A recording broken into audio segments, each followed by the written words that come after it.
کہ حج جیسی عبادت میں بھی اللہ تعالیٰ نے یہ نہیں کہا کہ بس ساری دنیا کا سب کچھ مطلب چھوڑ کر تم صرف اور صرف آخرت کی دعا مانگو یا اپنے رب کو راضی کرنے کی کوشش کرو، بلکہ یہاں پر بھی اللہ تعالیٰ نے ہمیں دنیا اور آخرت دونوں کی بھلائی کی ایک دعا بتا دی۔ تو ہمیں بھی اپنی زندگیوں میں یہ بیلنس ضرور رکھنا ہے کہ نہ تو ہم نے دنیا کو چھوڑ دینا ہے، کیونکہ حج کے دنوں ان دنوں میں بھی ایسے، جیسے آپ کو میں نے کہا کہ دو لوگ تھے، ایک صرف دنیا کی مانگتے تھے بھلائی اور دوسرے کچھ ایسے درویش یا اسٹرکٹ قسم کے مذہبی لوگ تھے کہ جو دنیا کو بالکل ترک کر کے وہ کوئی بھی چیز نہیں مانگتے تھے، یہ سوچ کے کہ بس ہم نے اب صرف آخرت کے لیے مانگنا ہے، ہم نے دنیا کی کوئی بھی ایسی چیز جو ہمیں جس کی ضرورت ہے، دنیا کی بھلائی کی دعائیں جو ہے انہوں نے وہ اس کو بالکل نظر انداز کرتے تھے۔ اس وجہ سے اللہ تعالیٰ نے ہمیں یہ ایک بیلنسڈ دعا سکھا دی کہ نہ تو ہم نے دنیا کو مکمل طور پر چھوڑ کے صرف آخرت کی فکر کرنا ہے، اور نہ ہی جو ہے آخرت کو بھلا کے صرف دنیا کے ہی ہو کے رہ جانا ہے۔ تو یہ دعا جو ہے یہ ہے بہت چھوٹی مختصر، لیکن ہماری زندگی جو ہے وہ پوری انہی تین چیزوں کے گرد ریوالو کرتی ہے، کیونکہ اس میں دنیا کی بھلائی بھی آ گئی، اس میں آخرت کی بھلائی بھی آ گئی، اور پھر جہنم سے نجات کی دعا بھی اس میں ہے۔ تو یہ ایک جو دعا ہے یہ اپنے اندر مکمل جو ہے بہت مطلب ایک جامع دعا ہے۔ صرف تین چیزیں ہیں اس میں، لیکن اگر ہم ان کو سمجھ لیں تو ہماری زندگی سنور جائے۔ اب اگر دنیا کی حسنات کی بات کریں تو ہمارے مطلب موسٹلی جو لوگ ہیں ہم موسٹلی یہی کہتے ہیں نا کہ ہمیں بس دنیا میں بھی مل جائے، تو یا دنیا کی دعا جو حسنات ہیں ہمیں لگتا ہے کہ بس یہ صرف مال و دولت ہے اور اس میں مطلب یہی چیزیں شامل ہیں اور اس میں کچھ نہیں ہے۔ لیکن اللہ تعالیٰ نے ہمیں جو ہے دنیا کی جو حسنات ہیں ان میں بہت سی چیزیں شامل ہیں، جیسے سب سے پہلی چیز اس میں ایمان ہے۔ اب ایمان ہم جانتے ہیں کہ سب سے بڑی جو دنیاوی نعمت ہے اس میں ایمان سب سے ٹاپ پر ہے، کیونکہ انسان جو ہے ایمان جو ہے وہ انسان کی زندگی کا مقصد سمجھاتا ہے، اس کو صحیح اور غلط میں فرق کرنا سکھاتا ہے، اور مشکل سے مشکل حال میں بھی وہ ایمان انسان کا اگر اسٹرانگ ہوتا ہے، مضبوط ہوتا ہے، تو انسان میں جو ہے وہ مشکلات کو فیس کرنے کی جو ہے ہمت زیادہ ہوتی ہے، اور اللہ پر بھروسہ رکھنے کی طاقت جو ہے ایمان انسان میں بڑھاتا ہے۔ اسی طرح صحت ہے، بہت بڑی اللہ کی نعمت ہے، صحت ہوگی تو آپ عبادات جو ہیں وہ پورے مطلب خشوع و خضوع سے آپ عبادات بھی کریں گے، آپ لوگوں کی خدمت کر سکتے ہیں، ہر قسم کی جو ہے، اس وجہ سے صحت جو ہے یہ بھی دنیا کی حسنات میں سے ایک بہت بڑی جو ہے ایک خیر ہے ہمارے لیے، اور اس لیے صحت اور عافیت اور بیماریوں سے بچاؤ کی دعا ہمیں ضرور مانگنی چاہیے۔ پھر حلال رزق ہے، ہم جانتے ہیں کہ ایک انسان جو حلال رزق کما رہا ہوتا ہے تو اس کو اللہ تعالیٰ اس میں اتنا سکون دیتا ہے، اتنی اس میں برکت ہوتی ہے کہ وہ تھوڑا سا حلال رزق انسان کے لیے کافی ہو جاتا ہے۔ لیکن ایک بندہ جو حرام طریقے سے کما رہا ہوتا ہے تو اس کا وہ بہت زیادہ جو حرام کا مال ہوتا ہے وہ اس کو وہ دل کا سکون جو ہے وہ اس سے چھین لیتا ہے۔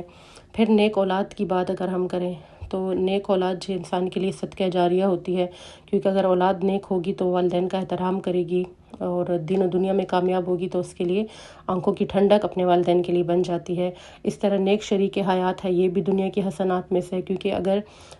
شوہر یا بیوی میں سے کوئی ایک بھی اگر نیک نہیں ہے یا آپس میں ان کی جو ہے وہ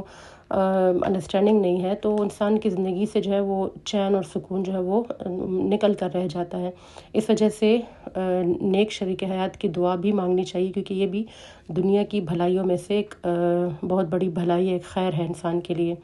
پھر سکون قلب ہے، دل کا سکون نہ ہو تو انسان جو ہے کسی چیز میں چاہے عبادت ہو یا دنیا کی کوئی بھی ایسی مطلب کوئی بھی معاملہ ہو، اس پہ انسان جو ہے وہ اس کا سکون اگر نہ ہو دل کا تو وہ کچھ بھی نہیں کر سکتا۔ نافع علم کی دعا یہ بھی دنیا کی حسنات میں سے کہ ایسا علم جو کہ اپنے لیے بھی فائدہ ہو، انسان کو جو ہے سیدھا راستہ دکھائے اور دوسروں کے لیے بھی فائدہ مند ہو، تو ایک بہت بڑی نعمت ہے۔ پھر اچھا اخلاق ہے، دین پر استقامت ہے، کیونکہ اگر ایمان آپ میں ہے لیکن اگر آپ مستقل مزاج نہیں ہیں، آپ اس ایمان پر قائم نہیں رہتے، تو پھر وہ چیز جو ہے وہ آگے جا کر انسان کے لیے جو ہے وہ فائدے کی بجائے نقصان کا باعث بن جاتی ہے۔ اسی طرح عزت کی دعا، عزت مطلب اچھی عزت انسان کی ہونا معاشرے میں، تو حقیقی عزت تو اللہ ہی کے ہاتھ میں ہے، تو ہمیں ایسی عزت کی دعا مانگنی چاہیے اللہ سے جو کہ جس میں اللہ کی رضا شامل ہو، نہ کہ وہ غرور اور تکبر والی عزت ہو۔ پھر امن اور برکت، تو یہ کچھ ایسی چیزیں ہیں جو کہ دنیا کی حسنات میں شامل ہیں۔ تو جب جب ہم اللہ سے یہ دعا کریں گے نا کہ آتنا فی الدنیا حسنہ، کہ ہمیں دنیا کی حسنات، تو ذہن میں یہ تمام چیزیں آنی چاہیے کہ ہم کیا چیزیں اللہ سے مانگ رہے ہیں، کیونکہ حسنات دنیا کی حسنہ سے مراد صرف دولت یا جائیداد نہیں ہے یا مال اور بیٹے، یہ چیزیں صرف نہیں ہیں، بلکہ اس میں ہر چیز شامل ہے جن کو ابھی ہم نے پڑھا۔ اسی طرح اگر ہم آخرت کی آخرت کی جو بھلائیاں ہیں اگر اس کی بات کریں تو اس میں سب سے پہلی چیز جو ہے وہ تو قبر کی آسانی کی دعا ہے، کیونکہ موت کے بعد قبر جو ہے وہ انسان کی پہلی منزل ہے۔ تو ہمیں اللہ سے دعا کرنی چاہیے کہ وہ قبر کو ہمارے لیے آسان اور رحمت والی جگہ بنا دیں۔ اسی طرح پھر قیامت کے دن آسان حساب کی دعا اللہ سے کرنی چاہیے، کیونکہ قیامت کے دن ہر انسان سے اس کے اعمال کا حساب ہوگا۔ ہم اللہ سے دعا کرتے ہیں کہ وہ ہمارے گناہوں کو معاف فرمائے اور ہمارے حساب کو آسان فرمائے، لیکن کیا اس دعا میں ہم اپنے وہ ایک یقین کو شامل کرتے ہیں، اپنے اعتماد کو شامل کرتے ہیں، یا دل سے وہ دعا مانگتے ہیں؟ تو صرف وہ زبان سے کہنا کافی نہیں ہوتا، بلکہ اس میں آپ کے احساسات، آپ کی فیلنگز اور آپ کا یقین جو ہے اس میں مسٹ شامل ہونا چاہیے۔ اسی طرح پل صراط سے سلامتی کے ساتھ گزرنے کی دعا بھی اللہ سے کرنی چاہیے۔ یہ آخرت کی حسنات میں سے کہ جب ہم اللہ سے آخرت کی بھلائی مانگتے ہیں تو اس میں یہ قبر کے جو مراحل ہیں، قیامت کے دن آسان حساب کا، پل صراط سے سلامتی سے گزرنا، یہ تمام چیزیں اس میں شامل ہیں۔ اللہ کی مغفرت شامل ہے، کیونکہ جب تک ہم اللہ سے اپنی گناہوں کی معافی نہیں مانگیں گے تو اللہ ہم سے راضی کیسے ہوگا؟ تو اللہ کی رضا اور پھر جنت الفردوس کی دعا، نیک لوگوں کے ساتھ ان کی رفاقت کی دعا، کیونکہ اگر دنیا میں تو ہم نیک لوگوں کے ساتھ اٹھتے بیٹھتے ہیں، لیکن ہمیں آخرت کے لیے بھی نیک لوگوں کی رفاقت کی، جس میں صدیقین ہیں، شہداء ہیں، صالحین ہیں، تو ان سے ملنا یا ان کی جو ہے وہ رفاقت مل جانا جو ہے وہ آخرت کی نعمتوں میں ایک بہت بڑی نعمت ہے۔ پھر سب سے بڑھ کر اللہ تعالیٰ کا دیدار ہے آخرت کی جو حسنات ہیں ان میں سے، کیونکہ جنت کی سب سے بڑی نعمت اللہ تعالیٰ کا دیدار ہے۔ تو اہل ایمان کے لیے اس سے بڑھ کر اور کوئی خوشی نہیں ہوگی کہ ان کو اللہ کا دیدار نصیب ہو۔ اسی طرح اس دعا میں اس کا جو تھرڈ پارٹ ہے تو اس میں جو ہے ہمیں جہنم کے عذاب سے حفاظت کی جو ہے دعا بتائی گئی ہے۔ لیکن دعا میں یاد رکھیں کہ جتنے بھی یہ ہم جتنا اپنا یقین دعا میں شامل کریں گے تو دعا کی قبولیت کے چانسز بھی بڑھ جاتے ہیں۔ تو جب ہم اللہ سے اخلاص سے دعا مانگیں گے تو اس دعا کے فوائد بھی کئی ہیں۔ اب آخرت کے فوائد میں ہم کیا گناہوں سے بچنے کی ہم کوشش کرتے ہیں، ہم عبادت میں خشوع و خضوع پیدا کرتے ہیں، کیونکہ یہ دعا ہمیں یاد دلاتی ہے کہ ہم نے اللہ سے دنیا میں بھی مانگنا ہے اور جنت بھی مانگنی ہے۔ اس کے علاوہ پھر ہم نے جو ہے اگر ہم یہ چیزیں ذہن میں رکھیں گے آخرت کے فوائد، تو ہم حقوق العباد بھی مکمل طور سے جو ہے وہ ادا کریں گے۔ حقوق العباد میں کیا ہے؟ بندوں کے حقوق ہیں۔ تو ہر طریقے سے پھر ہم کوشش کریں گے کہ جو اللہ تعالیٰ کی مخلوق ہے، جو اور بندے ہیں، وہ ہمارے شر سے وہ محفوظ رہیں، ہماری کسی عمل کی وجہ سے انہیں کوئی تکلیف یا کوئی نقصان نہ ہو۔ تو ہمیشہ اللہ سے جو ہے وہ آخرت کے فوائد مانگنے ہیں۔ اور پھر جہنم سے حفاظت کی دعا ہے اس میں کہ وقنا عذاب النار، کہ ہمیں آگ کے عذاب سے بچا۔ تو یہ دعا جو ہے یہ ہمیں یاد دلاتی ہے کہ صرف دنیا اور جنت ہی ہم نے نہیں مانگنی، بلکہ ان اعمال سے بھی بچنے کی دعا کرنی چاہیے جو جہنم تک لے کے جاتے ہیں۔ تو اور جہنم سے حفاظت کا مطلب کیا ہے؟ کہ بندہ گناہوں سے بچنے کی توفیق انسان کو مل جائے، اللہ کی ناراضگی سے انسان بچے، ایسا کوئی عمل نہ کرے جس سے اللہ تعالیٰ ناراض ہو، اپنی حفاظت کرنا کہ کسی غلط راستے پہ نہ چل جائیں، صراط مستقیم سے نہ بھٹک جائیں، اور موت کے وقت بھی انسان جو ہے ایمان پر قائم رہنے کی دعا کرتا ہے۔ تو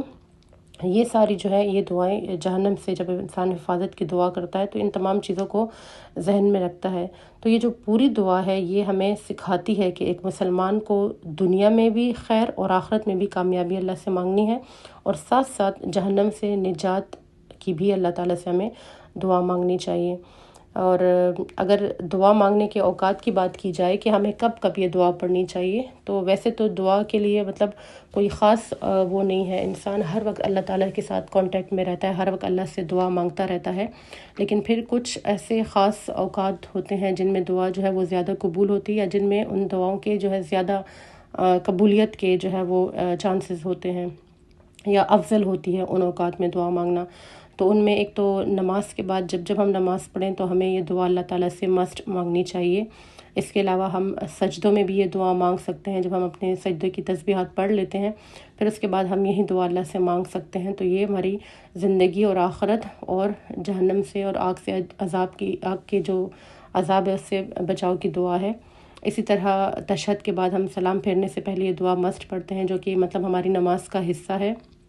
تو وہاں بھی جب ہم پڑھتے ہیں تو اس بار اب جب ہم پڑھیں گے تو ہمیں ذہن میں یہ تمام جو دنیا کی حسنات ہیں، جو آخرت کی ہیں، ان سب کو ہم نے ذہن میں رکھنا ہے۔